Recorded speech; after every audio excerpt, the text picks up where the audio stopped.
dear other special invitees, other participants. On behalf of World Innovation Tech Expo and Investment Summit 2023, B.T Expo 23, I welcome you all to this grand conference organized jointly by Pentagram Technologies India and a Cosmos Hub of Ghana and other partners Co-Innovate Ventures, World Leader Summit, and IBMC Financial Professionals Group. This conference is first of its kind, and we take immense pleasure and pride to organize in Ghana for the first time from today, the 10th of August, up to 12th of August. It would not have been possible to organize such a special event without support from all partners and participants. A number of technical presentations, workshops, and professional and commercial interactions are planned for these 3 days. I request all participants and observers from all around the world to make the best use of the opportunities provided in this conference in terms of technical knowledge and commercial advantages. I welcome once again all of you to this conference, B.T Expo 23. Now, a keynote presentation on symbolic artificial intelligence. Please can I get that pen? After the advent of ChatGPT and other AI tools, the whole world is excited as well as worried that the lifeless man-made machines are going to rule man. Lifeless but intelligent machines will occupy all positions and living humans will lose jobs and will play only as a subservient role hereafter. Social workers and governments are worried about misuse of such AI tools for developing products that would encourage anti-social and anti-national activities and ultimately lead to a characterless and disordered society consisting of people with less intelligent quotient and self-esteem. Of course, this concern is understandable. Today, many people are discussing on natural intelligence versus artificial intelligence. Don't worry. Please be aware that even the best AI machine present today or that to be developed in future cannot be more intelligent than even an earthworm. The reason is very simple. All living species are created by universal consciousness. We call it as God. And lifeless machines, the AI machines, are developed by finite consciousness, that is man. Anyhow, I'm not going to go into the philosophical aspects of that.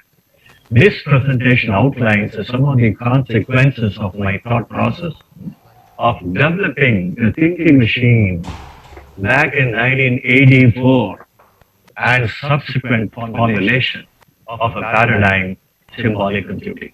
The origin of the thought process, brain-computer interface, that is how we started. To expand the understanding of input and output channels of the human brain. The brain-computer interface, BCI, is a direct communication pathway between a brain and an external device like a computer. BCIs were aimed at assisting, augmenting, or repairing human cognitive or sensory motor functions. This is how we started. Way back in 1984, there was a joint research project, an Indo-Russian project. One of my friends, very close friends, Professor Rajan is the chairman of the Human Brain Research Group of Lomonosov Moscow State University, Russian Federation. And myself, from IIT Kanpur, we are continuing here in the environment of pentagram technologies, Hyderabad, India. So this thinking machine concept, it was evolved as a hypothesis way back in 1984. The hypothesis says whatever humans think, lifeless machines can execute them. They cannot think, they can execute them. And so they can be called thinking machines. This is how I expressed my views in 84. Let me talk something on cognitive computing. It is to simulate human thought processes in computing models. In view of this, computers can work like human brain and employ self-learning algorithms that make use of data mining tools, pattern recognition, and natural language processing techniques. In the 1900s, analog computers were used to do basic arithmetic operations. In the 1950s, programmable digital computers were used to solve problems related to mathematical functions and relations to a certain extent, and problems defined by probabilistic methods. Now, this is a time when computers are expected to solve complex problems with speed and accuracy and function like human brain in critical decision-making processes. A system capable of functioning like a human with the speed of a modern computer could always be called as a thinking machine. These types of machines are also called as cyborgs, humanoids, and so on. Now, three states of mind. All said and done, a thinking machine is expected to have the fundamental three states of a human being. Not only human being, all living species to be precise. Such as, number one, Jagrut is a Sanskrit word. So awareness state. Two, Swapna is a dream state. And three, Sushupti, that is a deep sleep state. In the awareness state, body, mind, and intellect function in some form of an interconnected manner. In the dream state, mind and intellect function coherently. In the deep sleep state, subconscious mind only functions. Unlike the awareness state, external forces or factors do not affect the person in the dream and the deep sleep states. It is also to be noted that a person is alive in all three states. Is it possible to have an analogous activity for a thinking machine? The question that arises here is whether it is possible to make a powered-on computer work in all such three analogous states. Yes, it should be possible to create such a system in the cognitive sense. One can think of the following three states for a thinking machine. Number one, cybernetic state. When the computer interacts with its environment. Number two, systemic state. When the computer uses stored programs and processes stored data or generates new programs and new data. That's very important. One program generates other programs. And number three, informatic state. When the computer organizes available data, removes unwanted information, and cleans up the system.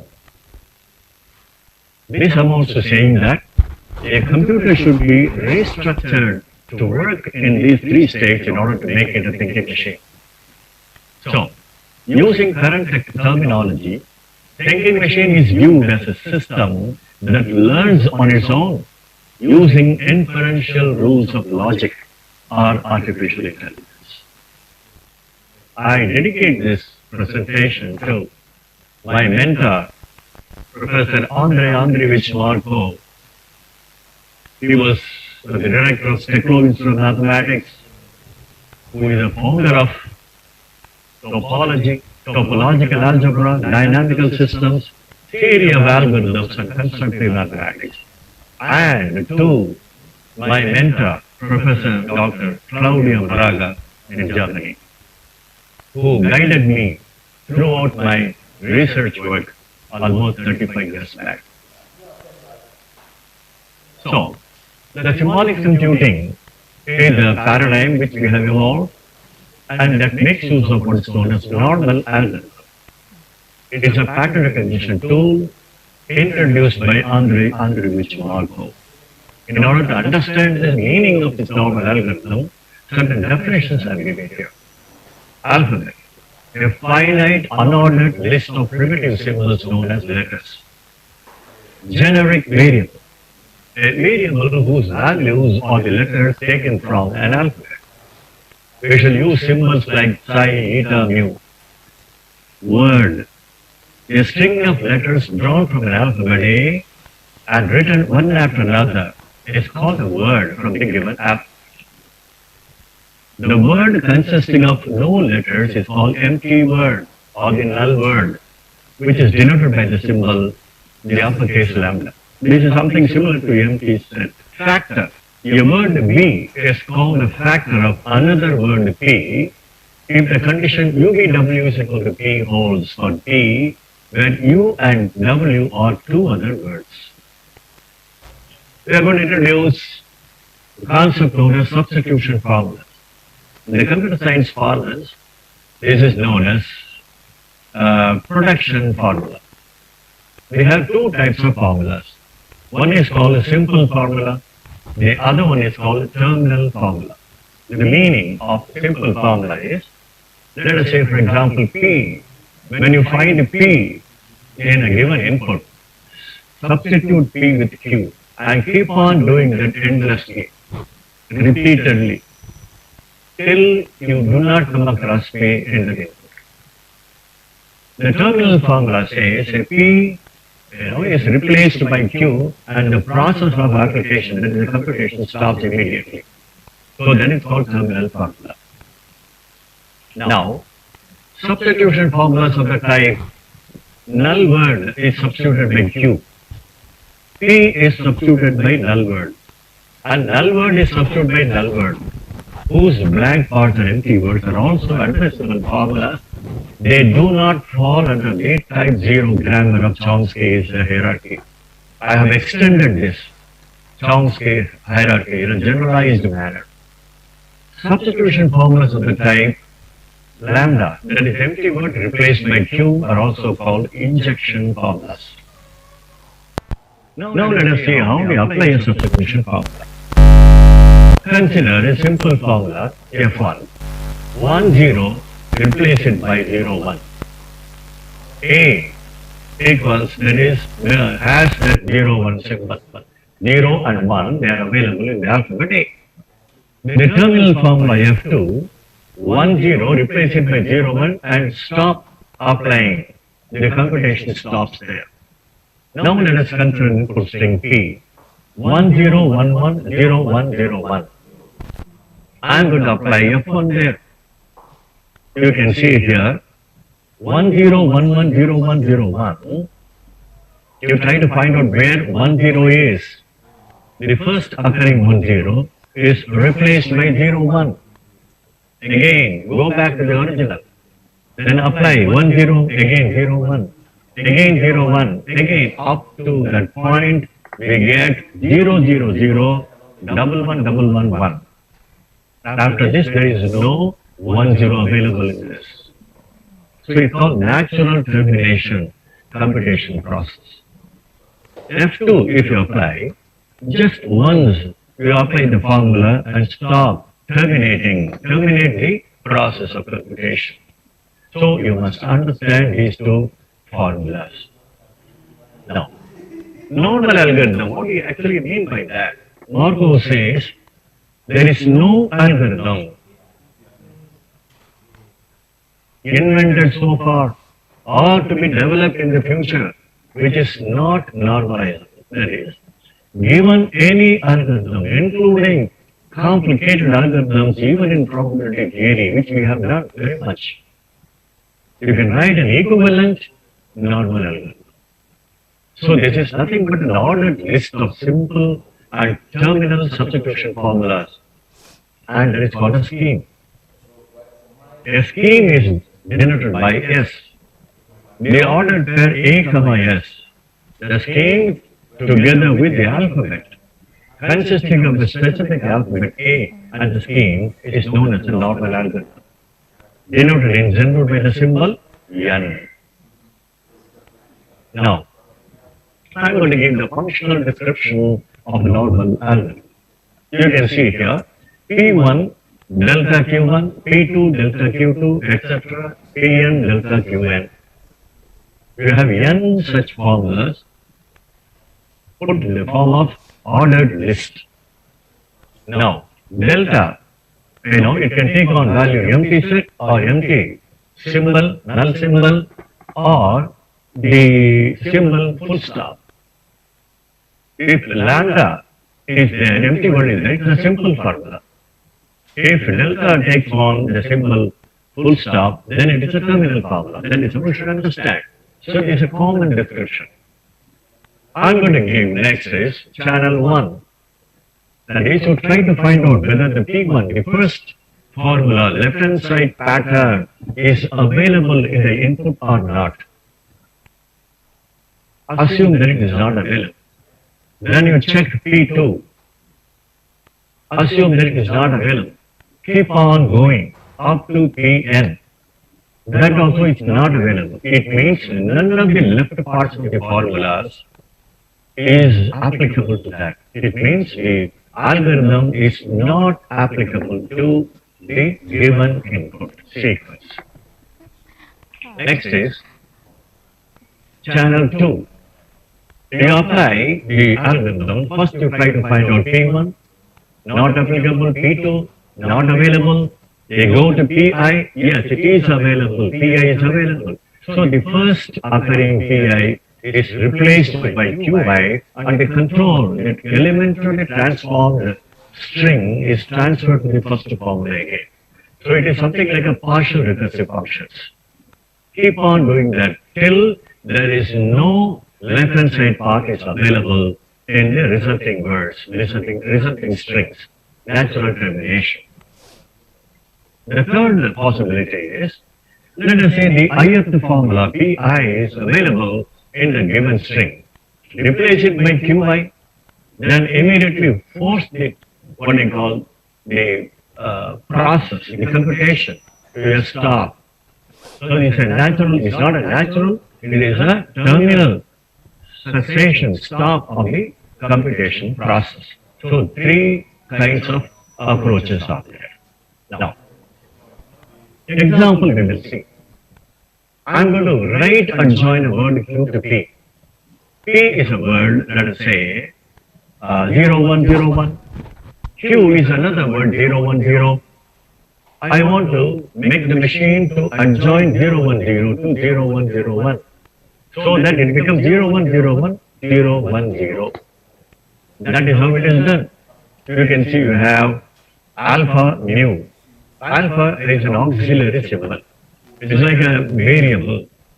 Mu is a generic variable. This auxiliary symbol alpha is not in A, but it's in the non-terminal alphabet. So you have three formulas. By virtue of which you are able to adjoin 010 to 0101. You can see the steps involved in that. First formula is applied, third formula is applied, alpha is introduced. 0101 has become G alpha 0101. By the virtue of the first formula, alpha mu becomes mu alpha. Alpha migrates towards the right. You can see here, alpha ripples through the string. It goes to the end. After that, the first formula is not available, not applicable. The last formula is not applicable. The second formula is applicable. Immediately, alpha is replaced by Q. The process terminates. So, we have generalized this Markov algorithm way back in 1984. In general, a normal algorithm connects one free monoid to another free monoid. Free monoid is a set of all possible strings that you can generate or can develop, or can construct using the symbols from a given alphabet A. So the generalized normal algorithm, GMA, is a map of the type A star N. A star is not a power, it's a, I would say, formal language theoretically, we would say that. Goes into A star. You can see here, A star, like that. I have given a number of A stars, all are connected to N. It gives an output, it goes into A star. So A star N is N times Cartesian product of A star. So as per this generalization, A union E star, that is the string which are substituted by their values. E is the alphabet of auxiliary symbols. They are called non-terminals. So this is how we have generalized the Markov algorithm. You can see here that all computable mappings of the type A star N goes into A star are realized in terms of mappings of the type A union whole star goes into A star using this concept of GMA. You can clearly see this. Now we have introduced a number of string manipulating techniques. For example, transposition technique. Let us say one word, one substitution formula is of the type 2, 3, make it 3, 2. That is juxtaposition, change, interchange the position, that's it. So transposition technique 1, that is concrete symbols are transposed. Type 2, one concrete symbol and one generic variable. You can transpose 3 new becomes new 3 or new 4 becomes 4 new, like that. Transposition type 3, alpha mu, alpha. Alpha is auxiliary symbol, mu is a generic variable. You can transpose. If you can have psi alpha, becomes alpha psi. This is possible. Okay. Now, type 4, transposition. Delta mu star psi becomes psi delta mu. It is called right shift formula. You can see that delta is a right carrier. Mu is any symbol. Psi is any symbol from alphabet. But the symbol just before delta is being carried forward to the left. So that is called right shift formula. So that, like that, left shift formula. You can see gamma is a left shift operator. Any symbol that is in front of that is being shifted towards left. This is how two different shifting formulas are created. Now, shifting a symbol to the right. Same thing here. You see, for example, ABCD is the given symbol. I introduce delta. Now, delta A is being shifted towards right. It goes into BCD delta A. After that, there is no place to shift. Delta is erased. So it becomes BCDA. Then similarly, we shift to left using the gamma operator. You can see that. ABCD, you have a gamma, keeps on shifting towards left. It becomes a DABC. ABCD becomes DABC. It's called a cyclic permutation. Left permutation, right permutation, like that. Then we have annihilation technique. Any simple symbol can be erased. A specific symbol can be erased. So we can erase, keep on erasing symbols like this. You have context-sensitive erasure or annihilation. For example, square mu. Mu is any symbol. It becomes square. It means square is auxiliary symbol. Mu is, erased. Like that, psi tau.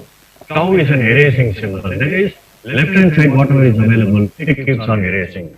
So, square and tau are called right annihilator and left annihilator, respectively. So we have this kind of string manipulations, in our theory.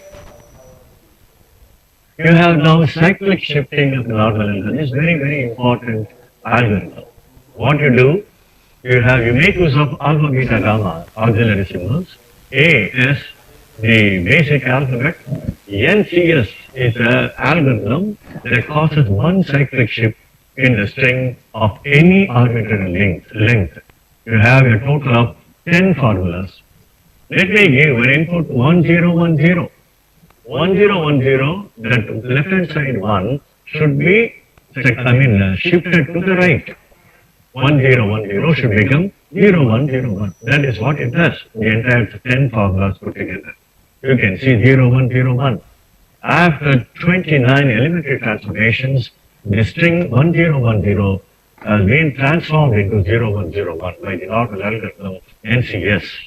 So you can see clearly, this is a constructive theory what I have developed way back in 1984 for signal processing purposes. There is a one-dimensional data.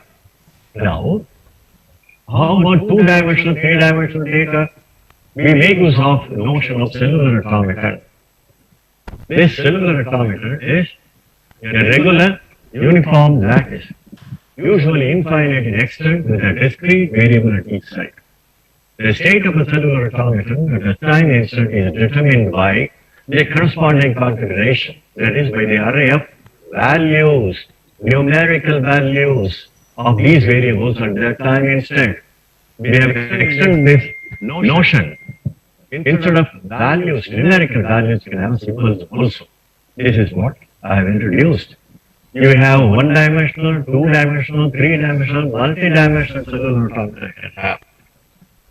You can see here, one-dimensional cellular automaton, ith cell, you have I minus 1, 1th cell, I plus 1th cell. So the ith cell, what would be the next value? That is time instant, t plus 1. That is equal to a function of that value, present value of the next neighbor, left neighbor, right neighbor, and the cell itself.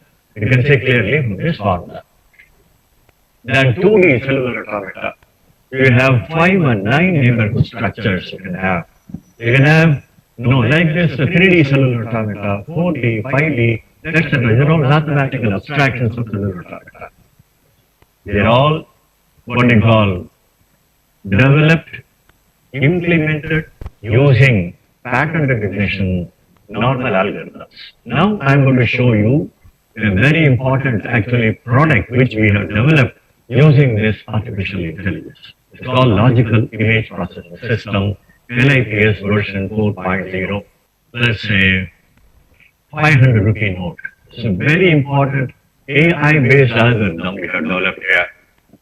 So you can see here, this Mahatma Gandhi's right hand side, you have some kind of a flower type of thing. Some encrypted message is there. We don't know. The naked eyes will not be able to see that. It's not possible for any fake note people. They create all fake notes. It is not possible to create this kind of a technique. They don't have this technique. Okay. Now you see what we are doing. You have seen this 500 has come here. You can see here 500 vertical 500. This was the image of the 500 rupee note. After processing, we have this particular. So we are able to extract the hidden information using AI-based algorithm. It's a very important concept here. I'm going to give you some kind of a picture like this. This is ultrasonic picture. You don't see anything. It was given to me by one radiologist. I was not able to understand anything out of this. What I did was, same AI-based algorithms, first I equalized it, then found out the negative of this. Then I applied what's known as gamma function with the value, let us say 3, and that is the image. I'm going to duplicate this, keep it here.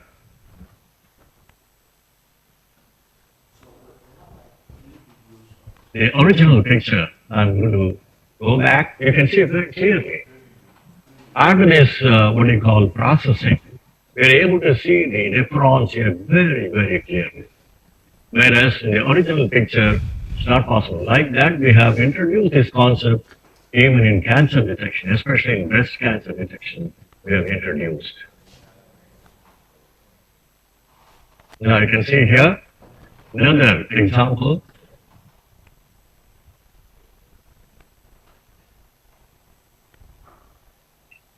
This is a picture. Is it possible to get a color picture out of that? People spend crores of rupees, millions of dollars to do this job. Now you can see clearly, within seconds I'll be able to do that. You can see this. This actual color picture we are able to get. If all thinking machine does this job, this was the original picture, this is the processed picture. How nicely you can see here, I'll expand this, each and every leaf, thin leaf is being, what you call, imparted a green color. You can clearly see this. Another example, I think this is the last example, I won't take much time.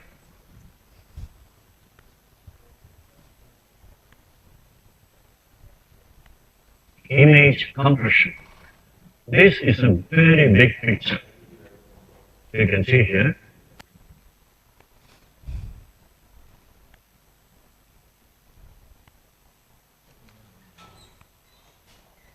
I'm going to show here approximately 1912 by 1072 pixels.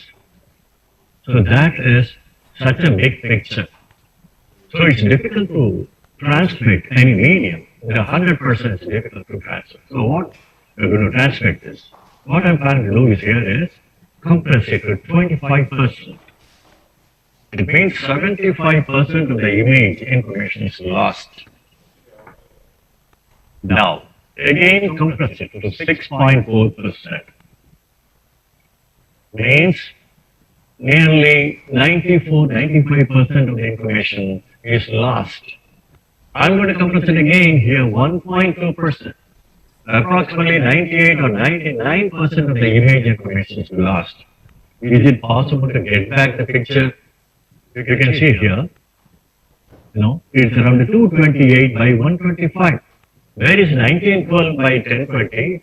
Now 228 by 125. Is it possible to get back the picture? You can expand it using again, default algorithm. You can go ahead here, you can see, expand, default, is 25%. You can go ahead with expand, default. The total picture we have arrived. Now we are working on the problem of removing the pixelation error here. Once it is removed, then the original picture intact will be obtained. So these are all the gimmicks, these are all the magic we show by using artificial intelligence algorithms. Now,